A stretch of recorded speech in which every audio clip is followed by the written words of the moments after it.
Minister to respond. Oh, sorry, forgive me. Senator McDougall, please. Sir. This is a subject which is very close to my own heart. And I think when you arise on the order of business in this House, you have either 6 minutes or 3 minutes or whatever it is, some small amount of time to express yourself on the issue. And I think it's well worthwhile to elaborate on what Senator Higgins has just said. The history of this is as follows, that, and let it be stitched into the record of this House.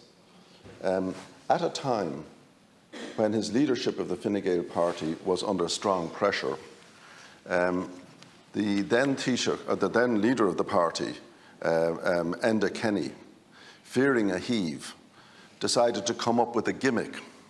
And the gimmick that he decided to come up with was to announce, without any internal discussion whatsoever in the party, at a party dinner, I think it was in City West, that he was going to propose the abolition of Seanad Éireann. And many, many people in Fine Gael were astonished and shocked at this stunt, which it was, but that was his proposal. And he duly, when he got into government, prepared legislation to mutilate our constitution, to leave large holes in it, to take away the supervisory role of Seanad Éireann, to scrap completely the idea of a second house, to amend the present constitution, which at least gives this House a right of veto over any proposal to abandon our vetoes in the European Union. All of that was to be swept away in order to satisfy the gimmicky stunt of abolition, which he had come up with without any pre-thought or pre-discussion. And let's remember what happened then. The people of Ireland were told that it was important to get rid of this House because it would save 25 million euros per annum. That, of course, was an inflated figure, but it doesn't matter. That was what was run up on the lampposts all over the country. And a cynical campaign was then launched to abolish Seanad Éireann. And I participated with other people in its defence on television, and I was at that stage not a member of the Oireachtas at all. But I do recall that Senator Fergal Quinn asked me to come and speak to senators right across the political spectrum in this House at a meeting he convened just to discuss the proposal. And we did have a discussion, and a lot of the people there who were members of Seanad Éireann came along and expressed complete horror at the consequences of abolishing Seanad Éireann as proposed. And Senator Quinn and Catherine Zappone, who was a senator, and Noel Whelan and myself and former Senator O'Toole, we all got together to establish a group called Democracy Matters, and it successfully, in combination with the Fianna Fáil party, which opposed it, contested a referendum. And the people of Ireland rejected the proposal to abolish Seanad Éireann. And the Taoiseach at the time, Enda Kenny, referred to the result as a wallop. It was a well-deserved smack across the face for the cynicism that had brought him to that point.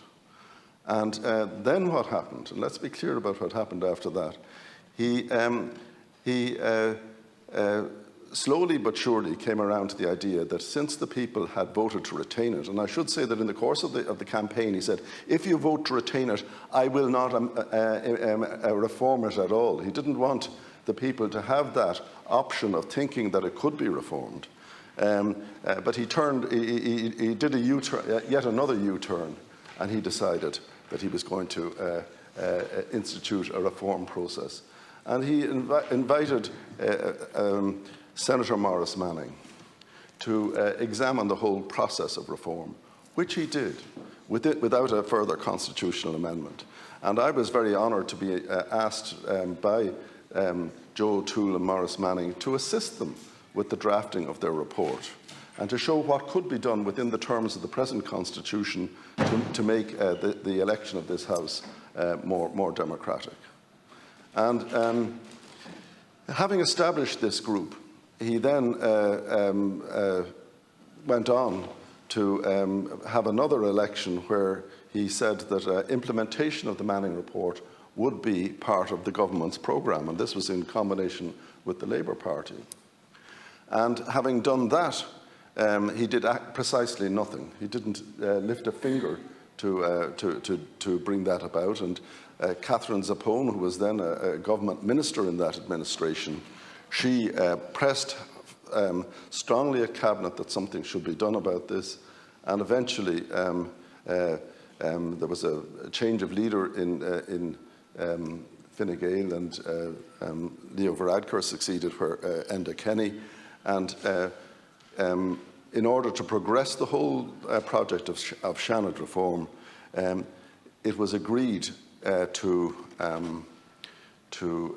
I should say in the meantime, Senator Fergal Quinn had asked me to stand for the NUI constituency because he wanted to retire from politics at that point. It was agreed that an implementation group would be established. It was established. It was an all-party group, as Senator Higgins has said. We set for ourselves, and we were given terms of reference which were very demanding. That we had to produce within 8 months the legislation to give effect to the Manning report and to make any recommendations for its amendment in order to make it more acceptable. So we did all of that, and we went through every single aspect of electing the Seanad. And I should say that due to other things, there was quite a controversy about who should chair it, but eventually the group chose me as its chairperson.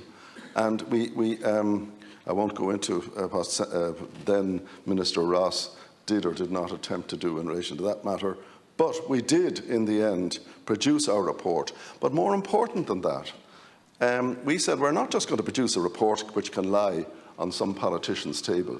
We asked for, and we were given, a professional parliamentary draftsman to embody our proposals in draft legislation.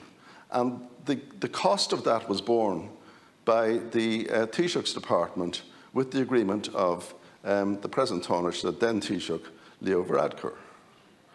And we worked might and main to meet our deadlines. It was a thoroughly democratic and inclusive process. We listened to everybody. Everybody participated. Nobody was excluded, and nobody was stigmatized as a minority person. Everyone was free to participate in the production of the report. And we presented it. I duly sent it to the Taoiseach in time and with the bill attached to it. I just want to say nothing happened for a couple of months.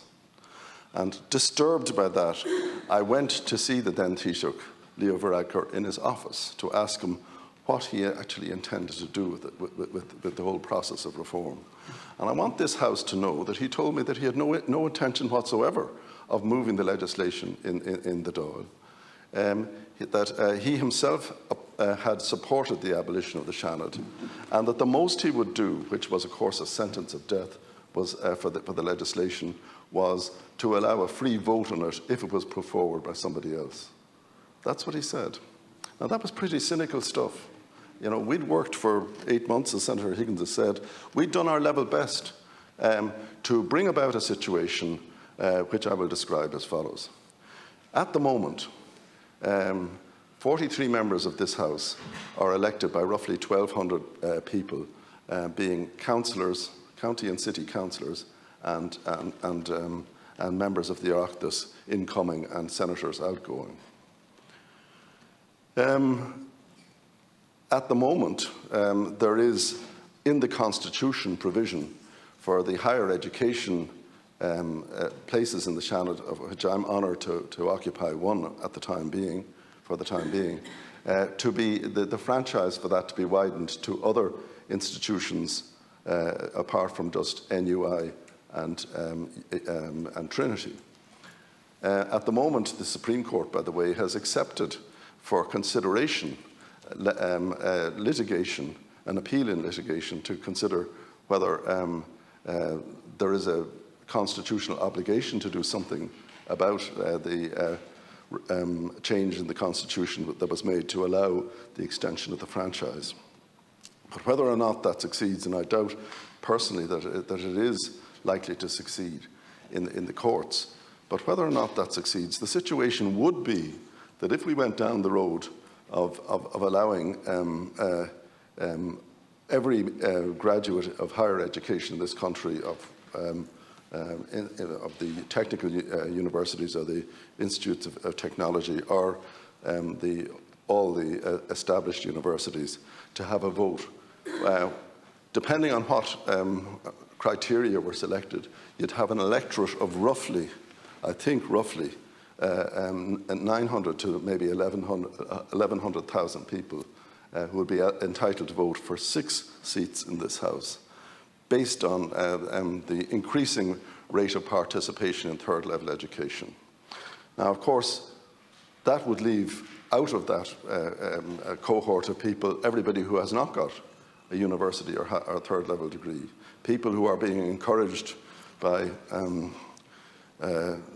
Minister Harris and others to take up apprenticeships, people who have never gone to university, people who've gone to work in businesses, people who've never been employed, people, a huge range of people. But out of the 5.5 million or 5.3 million, whatever it is, people in the country now, and foreigners, by the way, who came in with foreign university degrees, who would have no say, even though they were now Irish citizens. It would leave about 80% of Irish people with no vote for those 6 seats, and maybe 20% as time goes on, or 10 to 20% with a vote on that panel. But it would also mean that the 43 seats continue to be elected by roughly 1,000th of the electorate that would vote for the 6 seats. If you say 1.2 million and 1,200, you get to that rough proportion of 1 in 1,000. That a county councillor's vote will be worth 1,000 times what any other citizen's vote will be to establish this House. Now, I just want to say, what we came up with was the very simple proposal that without changing the Constitution, it was quite lawful to extend the franchise to citizens who wished to be registered to vote in areas such as agriculture and the environment, or culture and education, or administration, or industrial and commercial matters, and allow, or if they were qualified in the university panels, however extended, so that everybody would be able to opt to have a vote in an area of interest to constitute Seanad Éireann. And that is a radical proposal, but it's not all that radical when you think about it. It is in fact worthy of a republic, that every citizen should be regarded as equally entitled in some respect to participate in the selection of the upper house of the national parliament. And that people who vote for Senator Higgins and myself, who are a small minority, should not be a privileged few, but that everybody should have, if they chose to do it. And by the way, many university graduates never even register to vote, and the registers are hopelessly out of date and messy to function with. But everybody was to have an opportunity to have some input into the constitution of this House. Now, that's the situation that is embodied in the legislation that we brought before this House. And it was drafted at the government's expense, and despite the cynical game playing that went on to sort of leave it on the shelf as soon as it was drafted, it was drafted with that intention and to bring all of that about.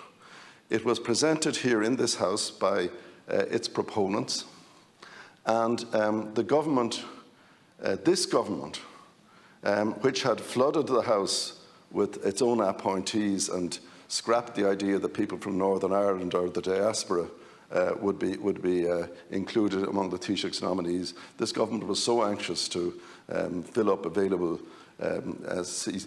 candidacies in marginal seats that they just simply weren't even willing to allow the bill that we put before this House to progress. And they put down an amendment to the second stage reading of the bill to postpone its reading for 12 months, and that period is now well and truly elapsed. It elapsed during the COVID period. And then, I just want to put on the record what happened then. When it became clear that the senior minister in your department, the member of government in your department, as I say through the chair to the minister, and I have the greatest respect for the minister, and I know he's sincere in this matter, when it became clear that he proposed to stall the legislative process in relation to the bill that the government had paid for its drafting, let's remember exactly what happened then. He made it clear to this House that he would come back with his own proposals, and I think it's now more than a year ago, the deadline, or maybe it's 14 months ago now, the deadline that he set for himself to come up with his proposals for reform. And he indicated to me, because I spoke to him about the matter, he contacted me and wanted to explain his position. He said he was going to do the following. He said he was going not to consult everybody again, but to set up a committee of people, of members of the Oireachtas from the government parties, so that's Fine Gael, Fianna Fáil and the Greens, to come up with their variant of the Manning report and to come up with their proposals. And he asked me, he told me that he would have this committee, it would meet in rapid order and would have its conclusions ready by the early autumn of last year. Now, I have duly inquired of all government parties whether anybody ever heard of any proposal to do that or to have such a meeting or to have such a group. And it has not happened. And of course, I was sold a pup. I meekly assumed, and I said, I think to you, Minister, at the time, that I took in good faith what you told the House were your instructions as to your minister's intention, and I still believe that you acted in good faith, and that you believed the undertakings that your senior minister was making to this House. But he has not delivered. He has never even bothered to lift the phone to explain why he's not delivered. He never established that group. He cynically as the Taoiseach Minister for Adker, he has cynically just simply ignored this issue and come up with the notion that somehow this legislation had to come in priority to the other. Well, there's no reason why they shouldn't proceed in tandem, and there's no reason why this legislation couldn't have paved the way for Seanad reform. But there isn't even a hint of Seanad reform in this legislation, from which I draw the fair deduction, in fairness to the government parties, that they do not intend to lift a finger to reform this House during this session. And I know that the Green Party asked for Seanad reform to be included in the negotiations for the formation of the present government, and they were plumb-mossed too. They seem to have fallen for the idea that something would be done, but we wouldn't have the Manning report brought into law in the form that was proposed in the legislation. So I want to put on the record that what the government has contrived to do is to keep this House exactly as it was, to offer no reform of any kind whatsoever, to continue the situation whereby 1,200 people elect 43 members of this House, and to toy around, and Senator Malcolm Byrne has toyed around with legislation to extend the university franchise.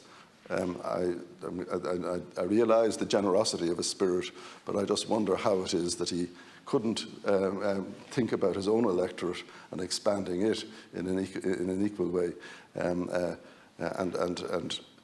the result would be, as I say, a two-tier society where, on an entirely artificial basis, people who held certain diplomas from certain educational bodies, who would, on any view of the matter, be, for the foreseeable future, a small minority of the total population of the country, would be given 6 seats to elect.